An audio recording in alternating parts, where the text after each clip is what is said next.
ஒரே ஒரு கேள்வி. காங்கிரஸ் கட்சியில உள்ளவங்க வந்து தொடர்ந்து என்னவே கேள்வி வைக்கிறீங்க திரும்பி திரும்பி பேச்சுவார்த்தை நடத்திருக்காங்க. ஏன்னா இப்ப தொடர்ந்து வந்து அவங்களும் ஆட்சியில் அதிகாரத்தில் காங்கிரஸ் பங்கு வேணும் அப்படி இருக்கிறவங்க போகணும் அவங்களோட இரண்டாம் கட்ட தலைவர்கள் எல்லாம் பேசிட்டு இருக்காங்க. ஏற்கனவே தலைவர் விஜய் அவர்களும் அதுக்கு வந்து சொல்லியிருக்காங்க இது ஆட்சி அதிகாரத்தில் பங்கு. காங்கிரஸ்ல இரண்டாம் கட்சி தலைவர்கள் பேசிட்டு இருக்கிறாங்கன்னு நீங்க சொல்றீங்க அப்படியா?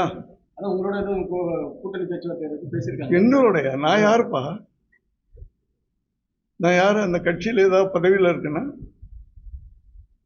என்ன என்னமோ எனக்கு தெரியாத விஷயங்கள்லாம் சொல்லிக்கிட்டு இருக்கிறேன். எங்கிட்ட யார் கூட்டணி பற்றி பேசுவார்? நான் விஜயோடைய அப்பா, அவ்வளவுதான். கூட்டணி வேணும்னா அவங்கவுங்க இப்போ காங்கிரஸை பத்தி கேட்டீங்க. அந்த காங்கிரஸுக்குன்னு ஒரு சரித்திரம் இருக்கு, பாரம்பரியம் இருக்கு, ஒரு வரலாறு இருக்கு. காங்கிரஸ் என்னன்னு உங்களுக்கு முதல்ல தெரியுமா? தெரியுமான்னு அதுக்கு கூட பதில் சொல்ல மாட்டேங்க. அந்த ஓரளவுக்கு என்ன தெரியும்? இல்லப்பா தம்பி கேட்கிறோம்னா தைரியமா சொல்லுங்கன்ற. சொல்லுங்க.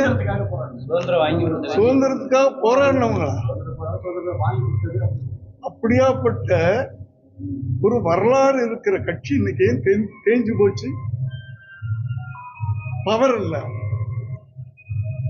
ஏதோ ஒரு கட்சிக்கு ஆதரவு கொடுத்து இதுக்கு தேஞ்சு போய்கிட்டே இருக்கிறாங்க. அந்த ஒரு பவரை நாங்க கொடுக்கிறோம். நாங்க இல்ல, விஜய் அவர்கள் கொடுக்கிறேன்ற அந்த பவருக்கு நீங்க வந்தீங்கன்னா காங்கிரஸ் மறுபடியும் வந்து அந்த வரலாறு தக்க வச்சுக்கணும். இந்த வாய்ப்பை அவங்க தான் பயன்படுத்த. புரியுதா? பயன்படுத்திக்கணுமா வேணாமா?